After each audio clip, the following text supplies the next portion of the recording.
మన దేశంలో ఒక సాధారణ నమ్మకం ఉంది. భారతీయులు పసిడిపై ఉన్న మోజుని ఎప్పటికీ వదులుకోలేరు అని. కానీ ప్రధాని మోదీ చేసిన ఒకే ఒక్క విజ్ఞప్తి, దానికి దేశవ్యాప్తంగా లభించిన ఒక నిశ్శబ్ద స్పందన ఇప్పుడు ఆర్థిక వర్గాల్ని ఆశ్చర్యపరుస్తోంది. ప్రధాని చెబితే వినే రోజులా ఇవి అని కొందరు పెదవి విరిచారు. కనిపిస్తున్న గణాంకాలు చూస్తే మరో కథ కనిపిస్తోంది. అందుకే మన్ కీ బాత్ లో ఈ విషయాన్ని ప్రత్యేకంగా ప్రస్తావించి కృతజ్ఞతలు చెప్పారు ప్రధాని మోదీ.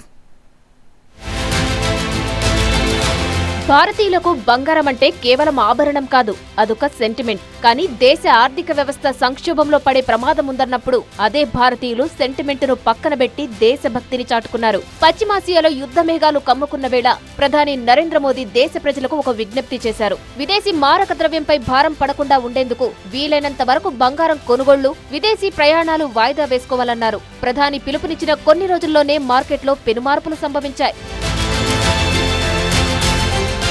భారతదేశ ఆర్థిక వ్యవస్థకు బంగారం దిగుమతులు ఎప్పుడూ ఒక పెద్ద సవాలే. భారతదేశానికి ఉన్న అతిపెద్ద బలహీనత, మనకు కావలసిన బంగారంలో దాదాపు 90% విదేశాల నుంచే దిగుమతి చేసుకోవడం. దీనికోసం మన దేశం ప్రతి ఏటా సుమారు 6 లక్షల కోట్ల రూపాయలను, అంటే $72 బిలియన్ విదేశీ మారక ద్రవ్యాన్ని చెల్లించాల్సి వస్తోంది. అయితే పశ్చిమాసియాలో ఇజ్రాయెల్, ఇరాన్ ఉద్రిక్తతల నేపథ్యంలో ముడి చమురు కొనుగోళ్లకు, ఇతరత్ర అవసరాలకు చేతిలో ఉండాల్సిన బిలియన్ల కొద్దీ డాలర్లు దేశం దాటి వెళ్లిపోతుండటంతో దేశ ఆర్థిక వ్యవస్థను కాపాడడం కోసం ప్రధాని మోదీ రంగంలోకి దిగారు. సాధ్యమైనంత వరకు బంగారం కొనుగోళ్లు ఆపాలని పిలుపునిచ్చారు.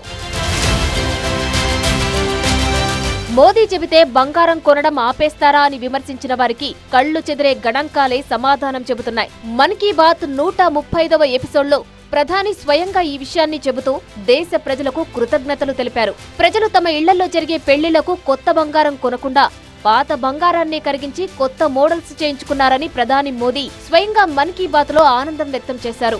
అసలు ఎన్ని టన్నుల బంగారం దిగుమతులు తగ్గాయో తెలిస్తే మోదీ పిలుపు సక్సెస్ అయిందో లేదో తెలుస్తుంది. సాధారణంగా భారత్ లో పెళ్లిళ్ల సీజన్, పండుగల సీజన్ వచ్చిందంటే చాలు నెలకు సగటున 75 నుంచి 100 టన్నుల బంగారం మన దేశంలోకి దిగుమతి అయ్యేది. కానీ ప్రధాని విజ్ఞప్తి తర్వాత ప్రజలు అనవసరపు కొనుగోళ్లకు స్వస్తి పలికారు. ఫలితంగా ఈ దిగుమతులు ఏకంగా 25 నుంచి 30 టన్నులకు పడిపోయాయి. అంటే ఏకంగా 70% వరకు దిగుమతులు తగ్గాయి. నిజానికి ఇదో సరికొత్త రికార్డు. जहां तक संभव हो कुछ समय के लिए गोल्ड, सोना खरीदने से बचें। कितने ही परिवारों ने तय किया है कि घर के विवाह में इस बार सोना नहीं खरीदेंगे। जरूरत पड़ी तो पुराने सोने को रिसाइकल करके नए गहने बना लेंगे। సరే, టన్నుల సంగతి పక్కన పెడితే దేశ ఖజానాకు ఎంత లాభం జరిగింది, విదేశీ మారక ద్రవ్యం ఎంత మిగిలింది, ఈ లెక్కలు చెప్పుకోవాలి.